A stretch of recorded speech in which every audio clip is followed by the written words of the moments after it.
Hola mi gente, es John Aquaviva y en esta oportunidad voy a hablar sobre lo difícil que es ser objetivo en el mundo en el que vivimos. Este video no tiene fecha de caducidad. Este es un video que podrán ver dentro de 10, 20, 30, 40 años y probablemente no solo será igual de relevante, sino aún más relevante de lo que es actualmente. Y la razón es porque se abrieron las puertas a la información producida por el individuo. Se abrieron las puertas a las plataformas creadas de forma simple, de forma fácil, de forma directa, donde antes no existían dichas posibilidades para crear dichas plataformas, para regar tus mensajes, para crear tus propias matrices de opinión. ¿A qué me refiero? Hasta hace poco tiempo estábamos de cierta forma dominados desde el punto de vista intelectual, desde el punto de vista informativo, desde el punto de vista noticioso, por una entidad particular o por un grupo de entidades particulares, todas obviamente pertenecientes a los medios tradicionales, impresos, radiales, televisivos,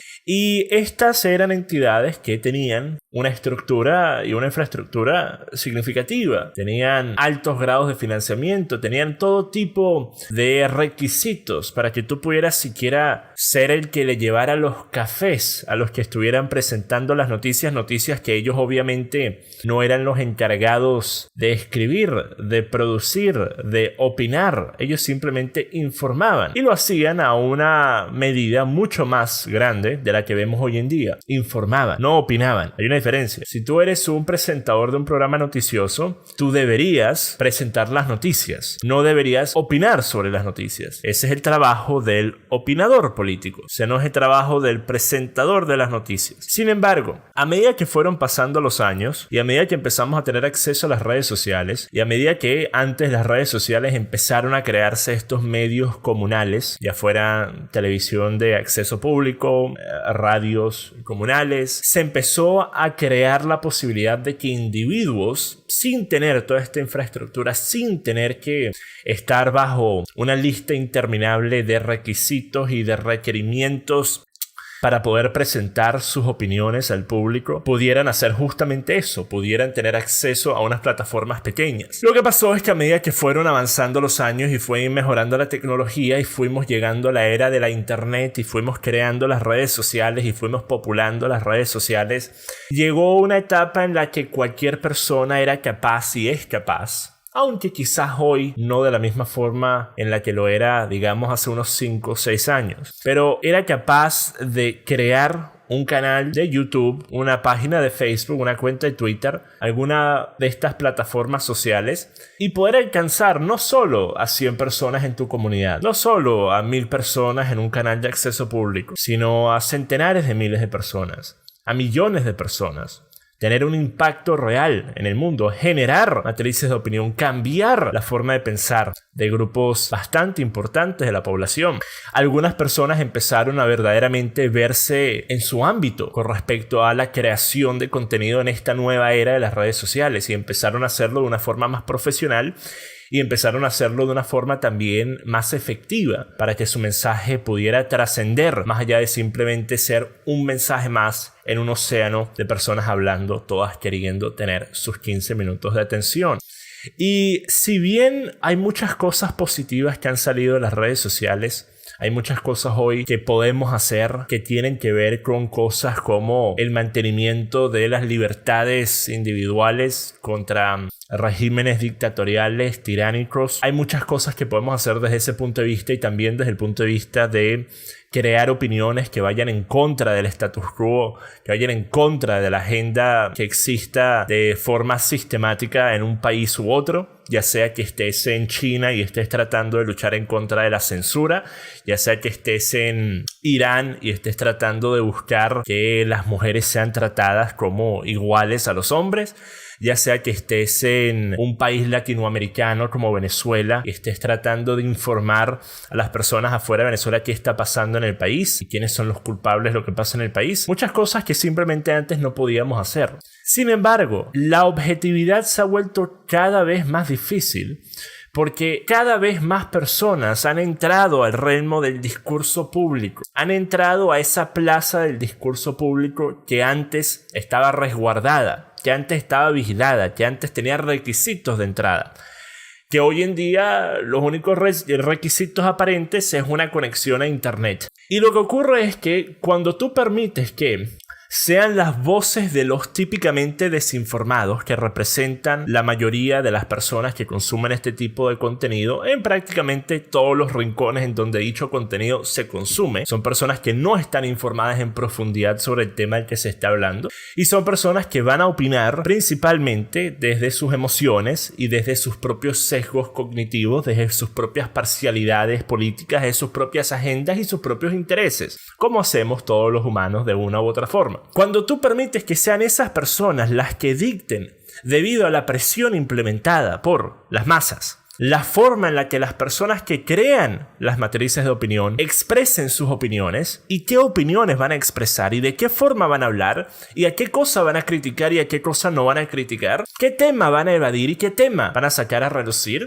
Cuando tú permites que sean esas personas los que tengan la capacidad de decidir, estás haciendo de cierta forma lo mismo que hizo el sistema supuestamente democrático que tenemos en muchos países del mundo, en el que les vende a la población la idea de que por medio de Vox Populi, por medio de la voz del pueblo, vamos a tener la posibilidad de que los políticos encargados sean personas que representen efectivamente la opinión de la mayoría de la población, se pueda pervertir de la misma forma que se pervierte que se ha pervertido la idea de la democracia y del modelo democrático en casi todas las instancias en las que se ha implementado. Porque por cada ejemplo de democracia real, de democracia representativa, como nos la quisieron vender desde el inicio, por cada ejemplo que puedan presentar de este tipo, hay 100 ejemplos que se pueden presentar de gobiernos o de entidades políticas e instituciones gubernamentales que llegaron a tener poder debido a esta imagen y a este concepto de una democracia real. Y una vez instalados en estos puestos de poder, hicieron todo lo contrario a lo que estaba en el mejor interés de la población.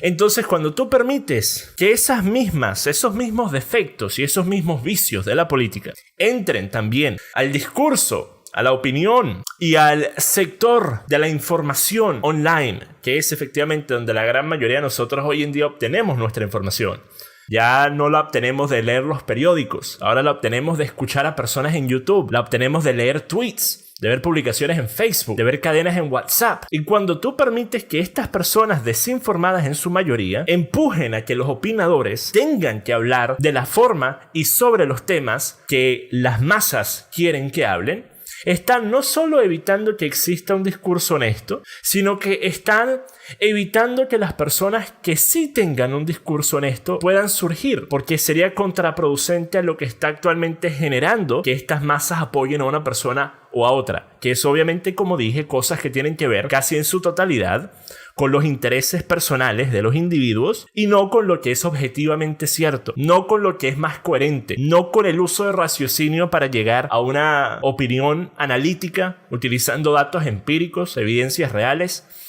Y el resultado es lo que tenemos de parte y parte. El resultado es que la izquierda es totalmente deshonesta en casi todas las instancias en las que tiene acceso a una plataforma y la derecha es, si bien un poco menos deshonesta, según mis propias cuentas que he sacado de ver a representantes populares e importantes influenciales de parte y parte hablar prácticamente todos los días desde hace años, ya que obviamente siendo una persona interesada en la política, eso es parte de lo que hago. Todos los días escucho lo que tienen que decir algunos de los principales representantes de parte y parte, porque siempre he estado interesado en saber qué está diciendo la contraparte. ¿Qué está diciendo la izquierda? ¿Cuáles son sus razones para estar haciendo esta protesta que están haciendo? ¿Cuáles son sus razones para tratar de promover esta nueva ley que están tratando de pasar? Porque esa es la única forma en la que puedes entender verdaderamente qué está pasando aquí. Si tú siempre te mantienes dentro de tu propio espacio político, consumiendo únicamente el contenido de personas que opinan lo mismo que tú, primero te estás robando a ti mismo la posibilidad de entender en profundidad el tema del que se está hablando. Y segundo, estás desprestigiando a priori el que la contraparte pudiera tener razón en las quejas, pudiera tener razón en lo que se está planteando. Y estarías por medio de evitar siquiera analizar el discurso de la contraparte y qué tan justo, qué tan real, cierto, coherente sea, estás cayendo en exactamente el mismo dogmatismo del que vas a estar acusando a la izquierda o a la contraparte, si estás en la izquierda y piensas que eso es exactamente lo que hace la derecha. Porque una vez más, estos son vicios de ambas partes, de ambos lados. Ahora, Desde el punto de vista de una agenda política personal, tú puedes y creo que tienes que identificarte con uno de los dos lados del espectro ideológico político, derecha o izquierda. Y la razón por la que digo esto todavía después de haber pasado los primeros 12 minutos de este video hablando sobre cómo ambos lados mienten y son deshonestos y evitan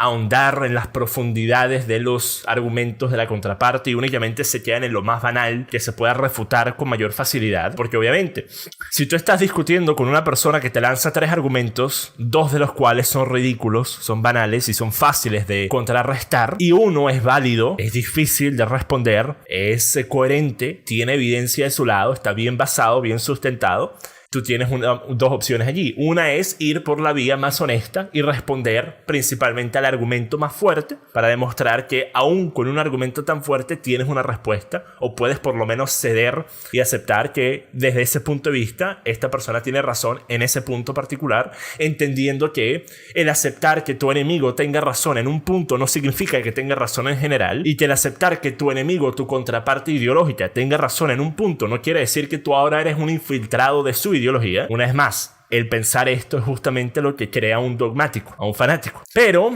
tienes la segunda opción, que es la más popular, lamentablemente, de ambas partes. Vamos a responder a los dos argumentos más fáciles de responder y vamos a ignorar el tercero. Y listo. Ahora, la razón por la que creo que hay que identificarse con uno de los dos lados del espectro político es porque tú puedes, por medio del análisis, entender cuál ha sido, desde el punto de vista generalizado, entendiendo que hay distintas vertientes ideológicas dentro de cada parte y que también hay algunos que se salen del concepto de izquierda y derecha, pero típicamente los países son gobernados o por un gobernante que es mayoritariamente de izquierda o por un gobernante que es mayoritariamente de derecha. Tú puedes ver y analizar los distintos planteamientos en el tema social, cultural, económico, militar, migratorio. Puedes analizar las posturas generalizadas de la izquierda y las posturas generalizadas de la derecha.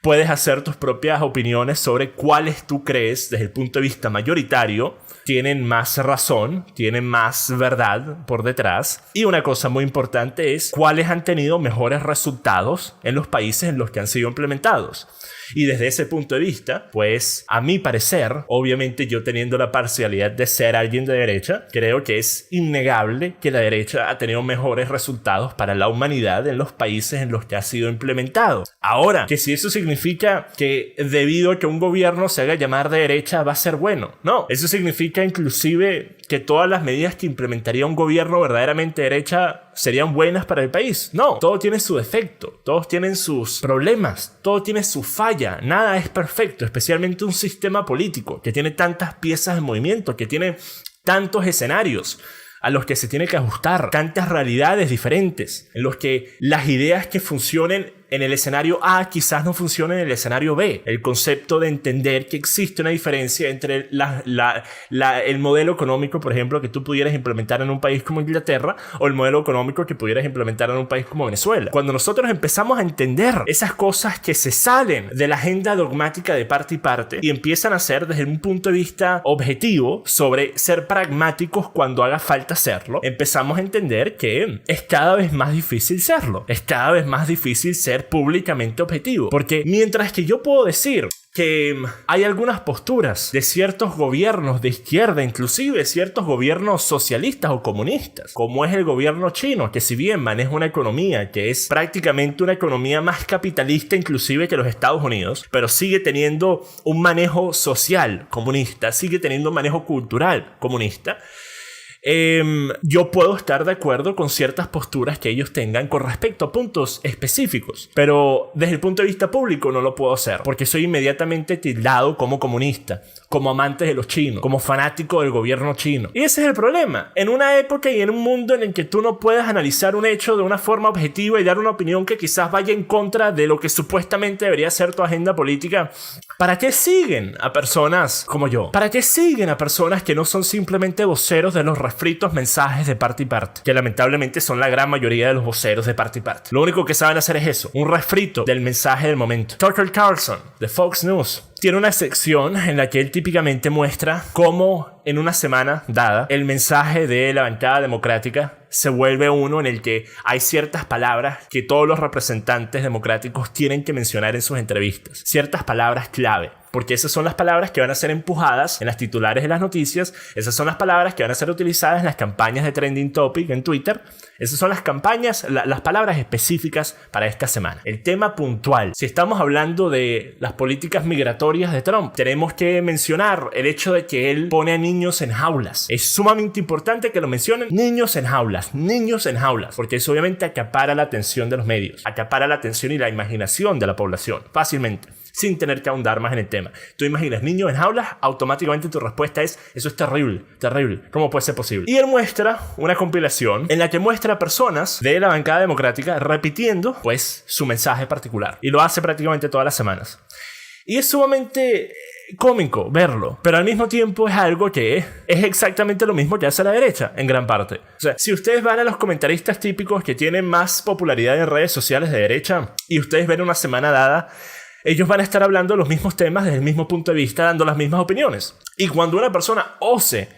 a salirse de lo que es la narrativa oficial, la narrativa aprobada por el público, esa persona va a ser tildada de detractor, de traicionero, de apátrida, de comunista, de demócrata enclosetado, de espía, etc. Y bueno, miren, voy a terminar esto con una pregunta. Quiero hacer una pregunta. Por cierto, este fin de semana probablemente voy a tener lo que dije que quería hacer en Discord, que era invitar probablemente a unas 100 personas a que vayan al Discord y que escuchen parte del planteamiento que estoy haciendo, en el que estoy trabajando, que va a ser un folleto, un panfleto, un libreto, no sé qué va a ser, no sé cuántas páginas va a tener, pero ya se los he mencionado varias veces. Va a ser básicamente la relación que existe o que debería existir con la nación y el ciudadano, y la nación y el inmigrante. Y es algo que creo que es importante, y que creo que la perspectiva que le voy a dar es una verdaderamente imparcial y objetiva.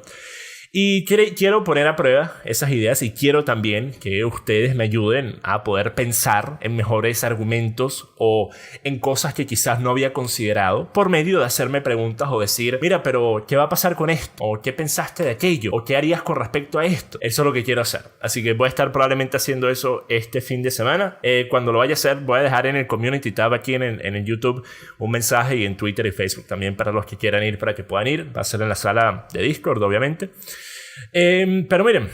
les voy a dejar esta pregunta. Quiero que me sean honestos. Si ustedes fueran presidente de algún país, y ustedes fueran de derecha, y ustedes llegaran a la presidencia y empezaran a ver y a entender los problemas desde el punto de vista desde el cual únicamente una persona que tiene esa información interna y que está en esa posición puede entender verdaderamente. Tú puedes entender muchas cosas, pero a menos de que estés en el escenario no puedes, o es sumamente difícil que puedas entender en la totalidad el problema que tienes enfrente. Y creo que esto es cierto también de situaciones como la guerra. Muchas personas juzgan las actitudes de soldados en medio de guerras terribles, pero no se ponen ni por un segundo a pensar en cuál es la mentalidad del soldado que está en medio de un lugar en el que no sabe en qué momento alguien le va a disparar, en qué momento alguien le va a lanzar una granada, en qué momento alguien le va a lanzar una RPG. Así que son cosas que hay que estar presente en el escenario dado para poder verdaderamente comprender en profundidad. Ahora, desde ese punto de vista, si ustedes fueran a llegar a la presidencia de algún país, son de derecha, y ustedes se dan cuenta de que hay medidas que técnicamente salen de lo que típicamente es una agenda izquierdista, o inclusive de una agenda socialista, pero que esas medidas tienen sentido desde el punto de vista de implementarlas bajo un gobierno que sea de forma generalizada un gobierno de derecha, entendiendo que no existe tal cosa como un gobierno 100% de derecha ni un gobierno 100% de izquierda en ninguna parte del mundo. Pero desde el punto de vista de ustedes tener frente a sí la opción de implementar una medida de este tipo, sabiendo que te va a tener un resultado positivo para la sociedad, para la seguridad, para la economía, para la nación que tú tienes que representar y por los cuales intereses tienes que velar. ¿Qué justificación tienen para no implementar esa medida? Más que por la razón que dan muchas personas de derecha, que es: no podemos hacerlo porque se sale la agenda de derecha. Y porque si lo hacemos, las personas que son fanáticos de la derecha nos van a empezar a decir que no somos de derecha real, que somos unos socialistas enclosetados. Y ese es el problema. Debido justamente a ese punto de vista y esa forma de pensar, es que no solo hay tantos gobiernos que terminan no cumpliendo las expectativas que tenía la población, porque una vez más la población típicamente está desinformada y esperan que lo que sea contrario a lo que causó los problemas vaya a ser lo que resuelva los problemas, que no siempre es así, porque dentro del causal de esos problemas muchas veces hay otros factores más que simplemente el gobierno que estuviera en el poder, aunque obviamente eso significa que no han existido gobiernos y que no existen hasta el día de hoy gobiernos que destruyen por completo a países que de no ser por ese gobierno no hubieran tenido problema alguno. Claro, pero típicamente en escenarios en los que un país llega a una crisis fuerte, hay otros factores por fuera simplemente de el hecho de un mal manejo por parte del gobierno o medidas incorrectas por parte del gobierno o corrupción también. Pero sí, eso fueron 25 minutos hablando paja. 25 minutos hablando paja. Espero que les haya gustado, mi gente. Hasta la próxima. Paz.